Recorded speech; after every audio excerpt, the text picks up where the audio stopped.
다니엘서 6장 10절부터 18절까지 말씀이 되겠습니다. 구약성경 1243조 다니엘서 6장 10절부터 18절까지 말씀을 저와 여러분이 한 절씩 교독하십니다. 다니엘이 이 조서에 왕의 도장이 찍힌 것을 알고도 자기 집에 돌아가서는 윗방에 올라가 예루살렘으로 향한 창문을 열고 전에 하던 대로 하루 3번씩 무릎을 꿇고 기도하며 그의 하나님께 감사하였더라.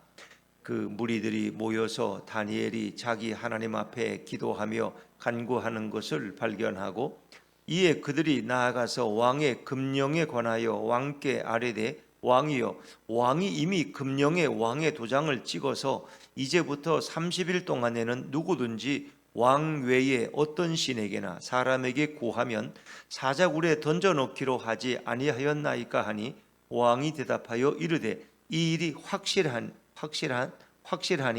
메대와 바사에 고치지 못하는 규례니라 하는지라. 그들이 왕 앞에서 말하여 이르되 왕이여, 사로잡혀 온 유다 자손 중에 다니엘이 왕과 왕의 도장이 찍힌 금령을 존중하지 아니하고 하루 3번씩 기도하나이다 하니 왕이 이 말을 듣고 그로 말미암아 심히 근심하여 다니엘을 구원하려고 마음을 쓰며 그를 건져내려고 힘을 다하다가 해가 질 때에 이르렀더라. 그 무리들이 또 모여 왕에게로 나와서 왕께 말하되 왕이여, 메대와 바사의 규례를 아시거니와 왕께서 세우신 금령과 법도는 고치지 못할 것이니이다 하니 이에 왕이 명령하매 다니엘을 끌어다가 사자굴에 던져 넣는지라. 왕이 다니엘에게 이르되 내가 항상 섬기는 너의 하나님이 너를 구원하시리라 하니라. 이에 돌을 굴려다가 굴 오기를 막음에 왕이 그의 도장과 귀족들의 도장으로 봉하였으니 이는 다니엘에 대한 조치를 고치지 못하게 하려 함이었더라. 18절을 같이 읽습니다. 왕이 궁에 돌아가서는 밤이 새도록 금식하고 그 앞에 오락을 그치고 잠자기를 마다하니라. 아멘. 할렐루야. 네, 은혜의 자리에 나오신 여러분의 주님의 축복과 또 평안함이 함께하기를 간절히 바랍니다. 자, 다니엘서 6장은 참 우리에게 신나고 또 재미있고 또 은혜로운 그런 본문입니다. 우리 믿음의 사람들도 이런 위기를 당할 수 있고 어려움을 당할 수 있어요. 다니엘은 기도를 많이 하는 사람이지만 기도를 많이 하는 사람에게도 이런 어려움이 닥칠 수 있다는 거예요. 특별히 이 배경에는 표면적으로는 다니엘이 승승장구하고 다니엘이 잘 되는 것을 시기하고 질투한 동료 신하들의 모함과 고발로 엮여지지만 그 배후에는 철저히 사단의 공격이 있다는 것입니다. 바벨론 왕궁에서 다니엘로 인해서 하나님이 영광을 받으셨어요. 느부갓네살은 오직 했으면 다니엘 앞에 절을 하고 그에게 예물을 주고 너희 하나님은 천지의 주제시다, 위대하시다. 심지어 어떻게 했어요? 다니엘이 믿는 여호와 하나님에 대해서 함부로 말하는 자들은 그 집을 다 쪼개어버리고 불태워버리겠다고 해요. 거름더미가 되게 하겠다. 이 느부갓은 이렇게까지. 그러니까 어떤 그 왕의 명령이라는 건 그게 가벼운 게 아니잖아요. 그 전 국토의 백성에게 어명을 내려서 누구도 다니엘이 믿는 하나님을 함부로 말하지 말아라. 이 참 보통의 일이 아니에요, 이 사건이. 그러니까 이거를 싫어하는, 시기하고 질투하는 무리들, 또 하나님의 역사가 바벨론 왕궁에서 드러나는 것을 싫어하는 게 누구예요? 바로 사단과 마귀의 세력. 그래서 어떻게든 그 사단과 마귀의 공격은 계속해서 이어지는데 다니엘을 넘어뜨려야지, 다니엘을 굴 속에 던져 넣어야지 이 역사가 끝날 수 있다. 왜? 하나님이 다니엘을 통해 이런, 물론 다니엘이 없으면 또 다른 세 친구를 통해서 또 역사하시는데 그들은 아마 이렇게 생각했을 거예요. 그래서 이 다니엘의 동료 신하들이 다니엘을 얽어맬 이런 거리를 만드는데 그것은 30일 동안 왕 외에는 누구에게도 기도하지 못하는, 그것은 왕의 정권을 안정시키고 그리고 모든 백성이 왕만을 의지하도록 만드는 효과가 있다는 말에 아마 다리오 왕은 깜빡 속았을 것입니다. 이 일이 정말 다니엘을 표적으로 삼고 있다는 걸 미처 생각하지 못했을 거예요. 자기를 위해서 하는 말인 줄 알았는데 그 배후에는 사단의 아주 음흉한 교활함이 있었다는 거예요. 우리는 대부분 나를 위한 것으로 아는데 그 목적은 다른 데로 있다는 거예요. 이게 우리가 분별력이 없으면, 영적인 지혜를 갖지 못하면 우리가 교회를 위해서 일하고 하나님을 위해서 일하는 것 같은데 이게 교회를 망치는 일이 될 수도 있어요. 상대를 위해서 난 이렇게 하고 있는데 우리 상대를 더 힘들게 하고 괴롭게 하는 일이 될 수도 있다는 거예요. 이게 인간의 어리석음이에요. 그러나 그 배후에는 사단의 공격이 있다. 사단은 그때나 지금이나 동일하게 일하고 있습니다. 마치 우는 사자같이 두루다니며 삼킬 자를 찾고 있어요. 어디 멍청한 그리스도인은 없나? 어떻게 어리석은 미련한 자들이 없나? 그들을 통해서 교회를 허물고 믿는 자들을 공격하는 일을 하고 있다는 거예요. 자, 그들은 이미 다니엘에 대한 뒤조사를 다 했지만 다니엘에게는 아무런 흠이 없었어요. 근거도 없고 허물도 없고 그릇됨도 없고 어떻게 고발할 근거가 없어. 그걸 왜 그랬어요? 사람이 어떻게 완벽할 수 있겠어요? 그것은 하나님께서 다니엘을 보호해 주신 거예요. 대적들이 다니엘의 허물을 보지 못하도록 그들의 눈을 다 가려 보인 거예요. 여러분, 사람들이 결혼하려면 어떻게 해요? 눈에 뭐가 씌었다 그러잖아요. 그렇게 예뻐 보이더라는 거야. 처음 이렇게 갔는데 그런 천사가 어디 있어? 그래서 만나서 결혼까지 하고 나니까 그때는 부인이 그렇게 이뻐 보이지는 않더라는 거예요. 이게 내가 뭔가 씌었지. 얘는 그건 모르는 거예요. 하나님이 그들의 눈을 다 가려버린 거예요. 그래서 그들이 결국은 이거 다니엘이 믿는 하나님의 율법에서 뭔가 이게 원인을 찾아야지 이거 고발할 근거가 없다는 거예요. 그래서 엉뚱한 금령을 만들어서 결국 다니엘을 함정에 빠뜨리게 했다는 거예요. 그리고 왕은 이제 변개할 수 없는 어인 도장까지 찍어서 이건 누구도 뒤돌릴 수 없는 법이 되어버렸다는 거예요. 자, 그런데 이런 위기 상황 속에 다니엘이 어떻게 반응하느냐? 어떻게 반응하느냐? 자, 우리 10절 말씀, 다니엘서 6장 10절 말씀으로 다시 돌아가 봅니다. 다니엘서 6장 10절 시작. 다니엘이 이 조서에 왕의 도장이 찍힌 것을 알고도 자기 집에 돌아가서는 윗방에 올라가 예루살렘으로 향한 창문을 열고 전에 하던 대로 하루 3번씩 무릎을 꿇고 기도하며 그의 하나님께 감사하였더라. 정말 이 다니엘서 6장 10절은 대단한 구절이라고 봐요. 이 다니엘 6장 전체에 가장 말씀을 한마디로 축약한다면 바로 10절이에요. 이런 다양한 상황 속에서, 위기의 상황 속에서, 전혀 내가 생각하지 못했던 상황 속에서 과연 믿음의 사람들은 어떻게 반응할 수 있겠느냐 하는 것입니다.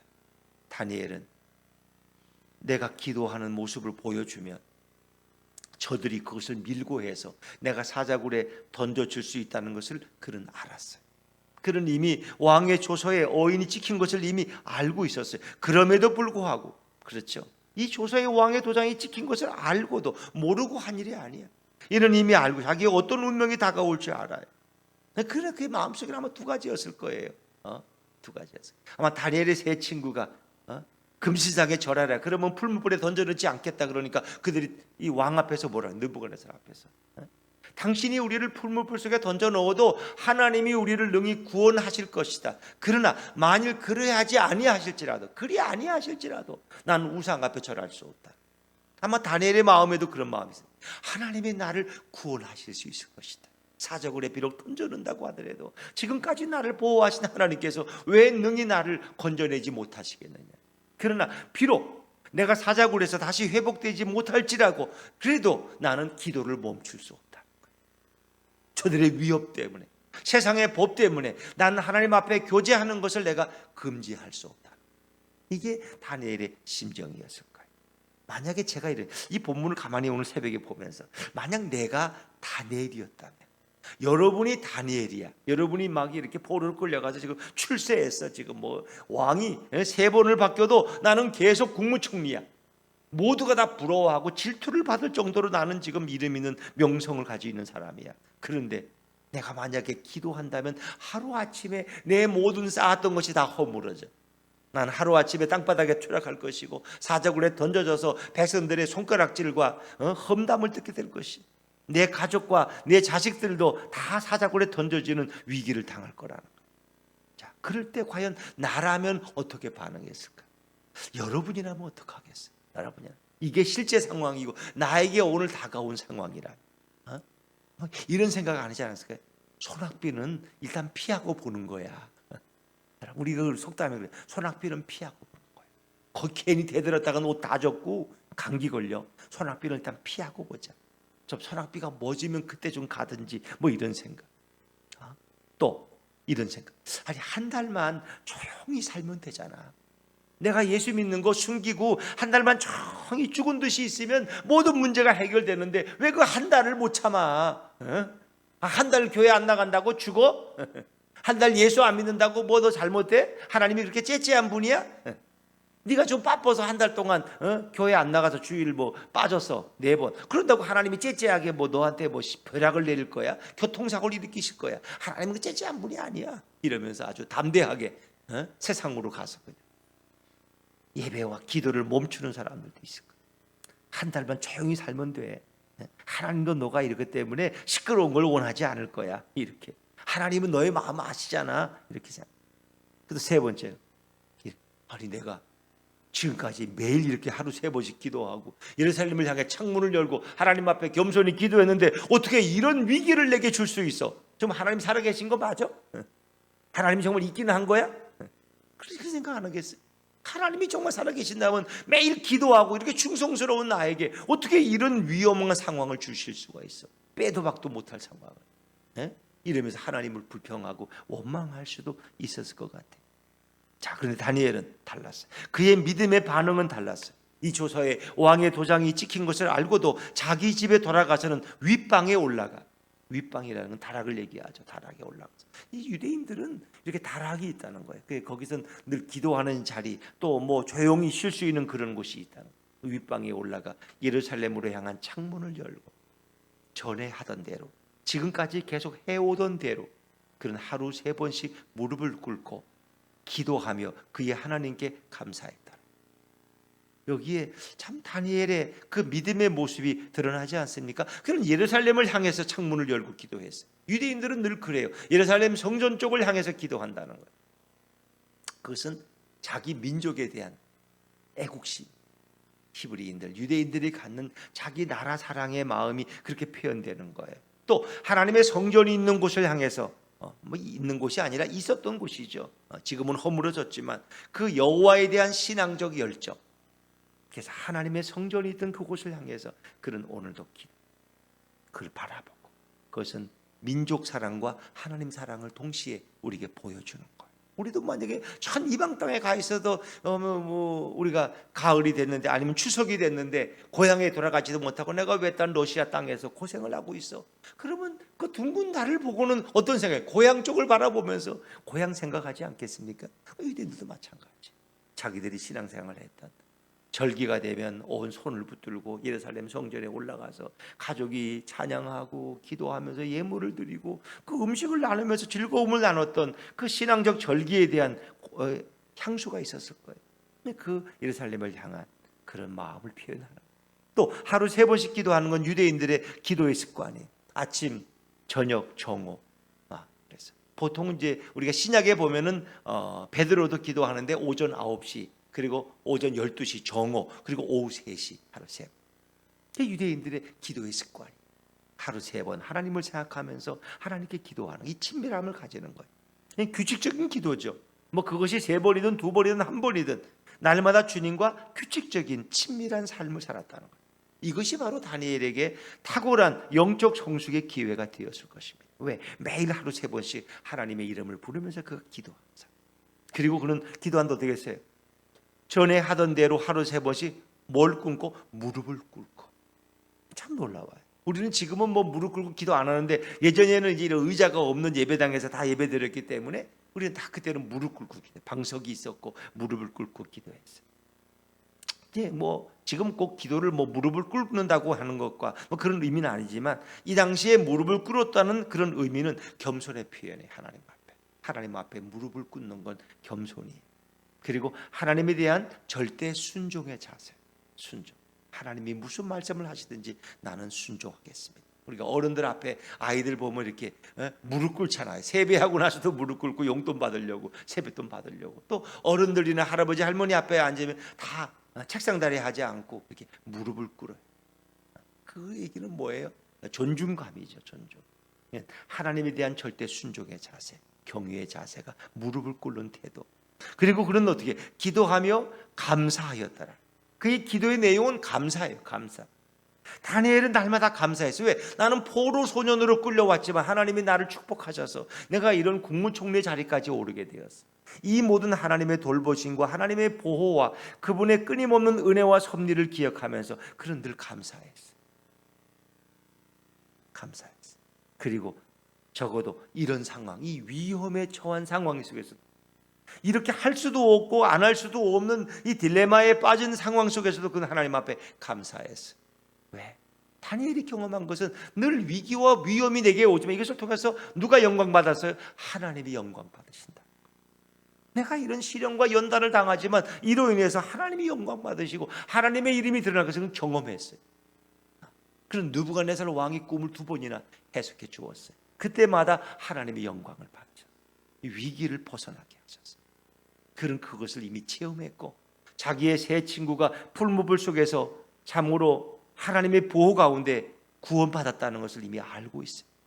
그래서 그는 그 상황 속에서도 감사할 수 있었던 거예요. 그래서 다니엘의 감사는 정말 전천후 감사야. 욥의 감사, 다니엘의 감사, 그렇죠? 그리 아니하실지라도 또 하박국의 감사, 그렇죠? 하박국의 들에 열매가 없을지라도, 외양간에 소가 없을지라도, 과일 나무에 열매가 없을지라도 나는 여호와로 인하여 찬양하며 감사하겠다. 사람들은 뭐 꼭 얻어서 건강해서 뭐 잘돼서 돈을 많이 벌어서 아이가 공부를 잘해서 감사한 게 아니라 아이를 내게 주신 것에 대해서, 아이가 우리 가정에 있다는 것 자체만으로도 감사의 조건이에요. 걔가 공부를 잘하고 못하고는 아무 상관이 없어. 또 우리는 공부를 또 잘해야 되고 또 잘생겨야 되고 또 걔가 정직해야 되고 걔가 잘나야 되고 그래야 감사가 나와. 아이를 주신 것 자체가 이미 감사해줘. 그리고 하나님이 그 아이를 들어서 어떤 일에 사용할지 어떻게 쓸지 아무도 몰라. 근데 우리는 미리 단정해. 공부를 잘하면 얘는 훌륭한 좋은 대학 가고 좋은 기업에 가고 좋은 출세할 거야. 근데 얘가 공부를 못하면 얘는 나 같은 인생을 사는 거 아니야? 미리 그냥 기가 죽어가지고 감사할 줄. 우리가 아이들에게 예수님의 사랑을 심어주고 그를 위해 기도할 때 하나님이 그 아이를 어떻게 사용할지 누가 알겠어요? 자, 그렇기 때문에 다니엘은 늘 감사한 삶. 그래서 제가 11월 한 달 동안 우리가 감사합시다 그런 말씀을 지난 주일에 드렸어요. 우리가 모든 상황에 감사, 뭐 매일 감사해야 되지만 우리는 늘 감사하지 못하고 불평할 때가 너무 많기 때문에 우리가 11월 한 달만이라도 매일 우리가 감사하는 삶을 좀 살아보자 그랬어요. 자, 다니엘은 이 사단의 공격에서 쉽게 넘어지지 않습니다. 하나님의 역사를 방해하는 세력과의 이 팽팽한 긴장 속에서 다니엘은 믿음으로 반응합니다. 이 모든 것은 다니엘의 믿음입니다. 믿음이 있었기 때문에 이 상황에 절망하지 않고 기도를 중단하지 않고 당당하게 그 시련 앞에 설 수 있는, 그들이 나를 보고 지켜보고 있다는 것을 알면서도 그런 믿음으로 하나님 앞에 나아갔어요. 이 다니엘의 태도가 참 얼마나 훌륭합니까? 또한 다니엘은 세상 통치자의 법보다 하나님의 법이 상위법이라는 걸 알았어요. 세상의 법은 내가 기도하는 걸 방해하지만 하나님의 법은 내가 기도하기를 기뻐하시는 거예요. 그건 하나님의 법을 따랐어요.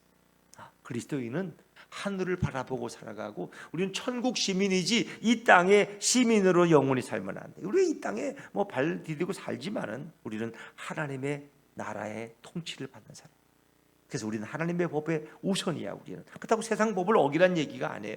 뭐 장로님 목사님이 어디 가면서 그걸 왜 지켜? 세상 법인데 우리는 그냥 빨간불도 지나가면 돼.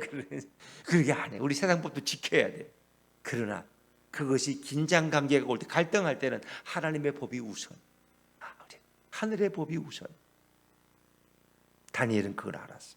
그리고 참된 믿음이라는 것은 고난과 핍박의 상황 속에서 더욱 명확하게 드러나는 거예요. 그래서 우리가 쉽게 많이 들은 이야기 속에서 다이아몬드는 물 속에서 더 빛을 낸다는 거예요. 또 어떤 다이아몬드는 손으로 이렇게 만지면은, 손으로 열을 가하면 빛이 더 영롱하게. 평소에는 그냥 똑같은 돌이야. 근데 그걸 만지면은 빛이 난다. 그러니까 믿음이라는 것은 우리가 평소에도 믿음으로 살아가지만은 이런 시련과 핍박과 고난을 당할 때 그 믿음이 더욱 드러난다. 진정한 믿음은 어려울 때 하나님을 더 의지하는 믿음. 어려울 때. 그렇죠? 다니엘은 그랬잖아요. 평소가 아니라 이 어려운 상황 속에서 하나님 앞에 믿음으로 더욱 나아가자. 또한 다니엘의 마음속에서는 하나님의 절대 주권을 인정하는 자세가 있었어요. 그런 세상 법이 금지한 상황 속에서도 조금도 흔들리지 않고 의연하게 대처하는 다니엘의 믿음의 태도를 성경은 오늘 우리에게 보여주고 있는 거예요. 상황이 좋든 안 좋든 상관없어. 왜? 하나님이 절대자니까. 이 세상 모든 것은 하나님이 다스려. 그는 이미 느부갓네살의 꿈을 해석하면서 두 가지를 깨달았어요. 이 모든 세상과 우주의 역사는 누가 다스리신다? 하나님이 다스리시고 하나님이 경영하신다. 그리고 한 개인의 인생도 누가 이끌어 가신다? 하나님이. 그래서 금신상, 다니엘이 풀어준 그 신상에 머리는 뭐 금이고 가슴과는 뭐 은이고 이런 신상의 그 해석을 통해서 세계 역사가 하나님이 이끌어 가시는 것을 이미 다니엘서 2장에 이야기하고 있습니다. 또한 느부갓네살의 그 꿈, 큰 숲이 있는데 큰 나무가 있는데 천사가 와서 그것을 잘라버리는 그것을 보면서 이 개인의 역사도 하나님이 이끌어 가시는구나. 한 사람의 개인의 스토리, 그걸 하나님이 이끌어 가시는 거야. 그래서 느부갓네살 왕이 7년 동안 짐승처럼 소처럼 풀을 뜯어먹고 살았던 이것을 그는 이미 알고 있어요. 내 인생도 하나님이 이끌어 가신다는 거예요. 그렇기 때문에 그는 믿음으로 반응했어요. 그 상황을 알고서도. 그러나 이제 이 간사한 무리들은 그냥 볼 수가 않겠죠. 그들이 이제 달려들어서 왕 앞에 가서 이제 이런 조서의 도장이 찍혔고 다니엘이 이걸 어겼다는 것을 이제 고발했겠죠. 자, 우리 건너뛰어서 13절로 한번 가볼까요? 13절 말씀을 다시 한번 읽어보죠. 13절 시작. 그들이 왕 앞에서 말하여 이르되 왕이여 사로잡혀온 유다 자손 중에 다니엘이 왕과 왕의 도장이 찍힌 금령을 존중하지 아니하고 하루 3번씩 기도하나이다 하니 아멘. 왕의 그 문서 도장이 찍힌 것을 존중하지 않고 무시했다는 거예요. 그러니까 다니엘이 감히 어떻게 왕의 명령을 무시하고 다니엘을 지까짓게 왕보다 더 높으냐는 거야. 이러면서 왕의 마음을 자극하는 거 아닙니까? 왕의 명령을 존중하지 아니하고 하루 3번씩 기도하는 걸 우리가 보았다는 거예요. 사실 다니엘은 왕을 존중하지 않은 게 아니에요. 하나님을 더 존중했기 때문에. 여러분은 누구를 더 존중하시겠어요? 사장님 말을 더 존중하겠어요? 하나님의 말씀을 더 존중하겠어요? 정치인의 말을 더 존중하겠어요? 하나님의 말씀을 더 존중하겠어요? 다니엘은 적어도 하나님의 말씀을 더 존중해. 하나님의 말씀, 하나님의 명령을 더 존중하는 사람이었기 때문에 그런 왕의 금령을 어길 수밖에 없었어요. 우리가 인생을 살면서 누구를 더 존중하느냐 매우 중요해요. 매우 중요해요. 하나님을 더 존중하느냐, 남편을 더 존중히 여기느냐, 아내를 더 존중히 여기느냐, 여호와 하나님의 말씀을 존중히 여기느냐 생각해봐요. 다니엘은 하나님을 존중히 여겼어요. 하나님의 말씀을. 그렇기 때문에 세상 왕의 명령을 그는 어길 수밖에 없었어요. 자, 이 말을 듣는 순간 이제 다니엘 왕이 근심에 빠졌어요. 이거 어떻게 하면 좋으냐 말이에요. 14절 말씀 한번 읽어볼까요? 14절입니다. 시작. 왕이 이 말을 듣고 그로 말미암아 심히 근심하여 다니엘을 구원하려고 마음을 쓰며 그를 건져내려고 힘을 다하다가 해가 질 때에 이르렀더라. 그 법은 그날 집행해야 돼. 근데 이 저녁이 돼가는데 이 왕은 한참 동안 고민하고 있어. 내가 사랑하는 다니엘을, 저 지혜로운 국무총리를 어떻게 내 손으로 사자굴에 던져넣을 수 있냐는 거예요. 그러나 왕도 어쩔 수. 왕의 번뇌가 길어지지만, 자, 그 무리들이, 간악한 무리들이 와서 데모를 하고 봉기를 하고 왕을 위협하기 시작했어요. 15절을 제가 읽죠. 그 무리들이 또 모여 왕에게로 나와서 왕께 말하되 왕이여 메대와 바사의 규례를 아시거니와 왕께서 세우신 금령과 법도는 고치지 못할 것이니이다 하니, 국회 앞에서 데모하고 뭐 청와대 앞에서 옛날에 데모하듯이 그들이 그냥 있질 않죠. 당연히 왕을 협박하고 왕이 말한 걸 어떻게 어길 수 있냐고 말이야. 위협하니까 왕도 어쩔 수가 없어.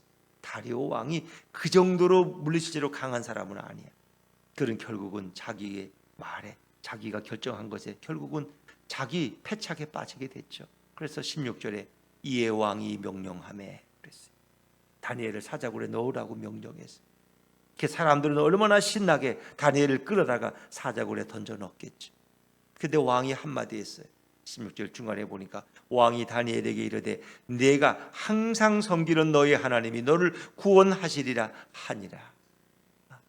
아마 다리오 왕에게도 이런 확신이 있으니 너가 섬기는 하나님은 정말 너를 버리시겠느냐? 그분이 너를 살리지 않겠느냐? 다리오 왕. 그러면서 그는 어쩔 수 없이 자기 사랑하는 다니엘을 사자굴에 던져 넣을 수밖에 없었어. 자, 그런데 이걸 집행한 신하들의 모습을 보세요. 그들이 어떻게 행동했는지 17절 말씀을 같이 한번 읽을까요? 17절 시작. 이에 돌을 굴려다가 굴 어기를 막음에 왕이 그의 도장과 귀족들의 도장으로 봉하였으니 이는 다니엘에 대한 조치를 고치지 못하게 하려 함이었더라. 아멘. 이거는 신하들이 미리 쐐기를 박는 거야.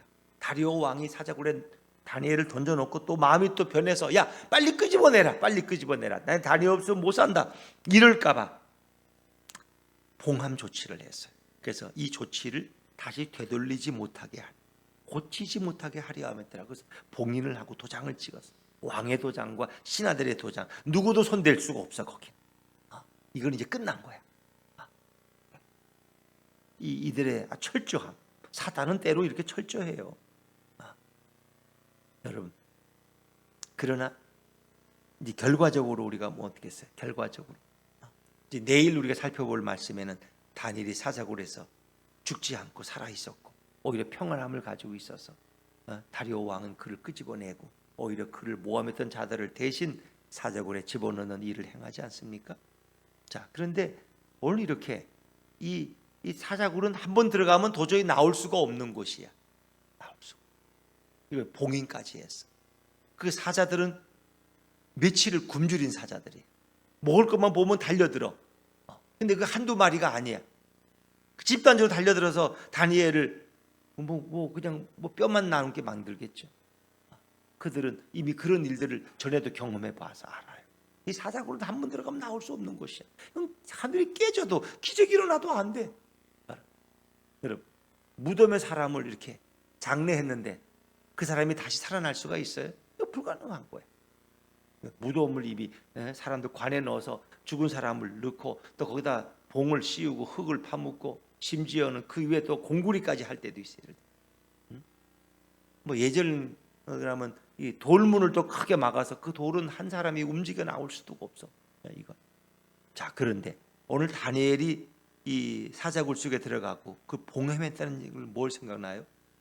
예수님이 십자가에 죽으시자 대제사장들은 어떻게 했어요? 로마 군인들에게 시켜서 예수님을 무덤 속에 시신을 넣는데 그것을 어떻게 했어요?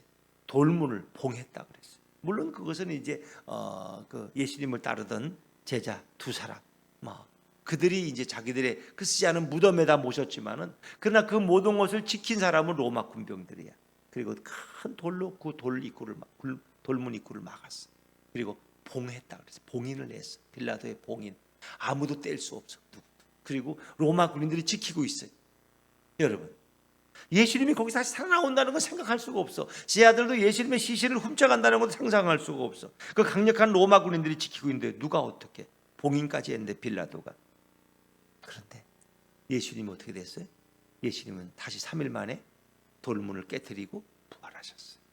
그래서 오늘 다니엘이 사자굴에 던져졌다는 것은 예수님을 예표하고 이게 봉인되었고 도저히 여기 살아날 수가 없어. 거긴 죽음밖에 없는 곳이야. 그런데 다니엘이 다시 살아났어요. 보호받았어요.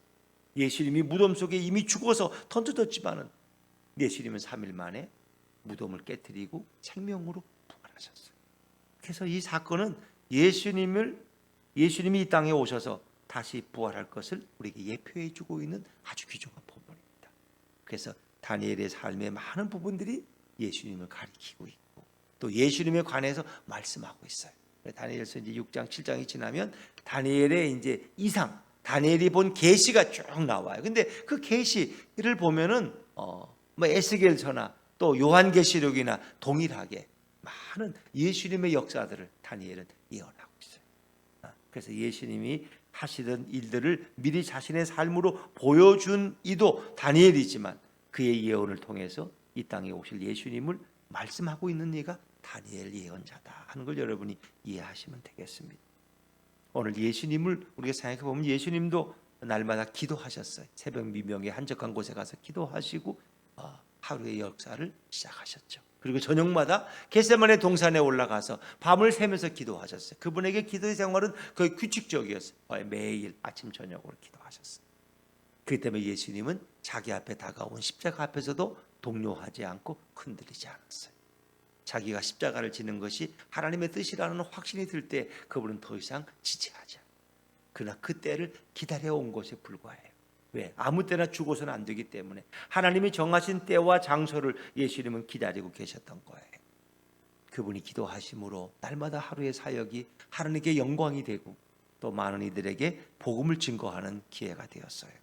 우리도 마찬가지예요. 예수님은 좋은 기도의 모범이 되시고 또 그런 구약에서 기도의 모범이 되는 인물 중에 한 사람이 다니엘입니다.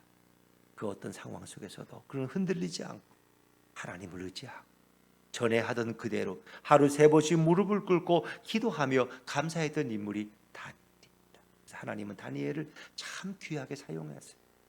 그런 한 나라의 국무총리만이 아니라 그런 하나님의 선지자로서 그 많은 예언의 내용들을 다니엘서에 남기고 있습니다. 여러분, 기도는 이렇게 중요한 거예요. 날마다 주님과 친밀한 교제를 일삼는 삶이 가장 존귀하고 아름다운 거예요. 그래서 오늘 여러분들이 이렇게 주님과의 기도의 교제를 이어나가는 것은 정말 놀라운 축복이고 하나님이 여러분을 통해서 일하시는 그것을 우리가 깨닫는 아름다운 계기가 되는 것이죠.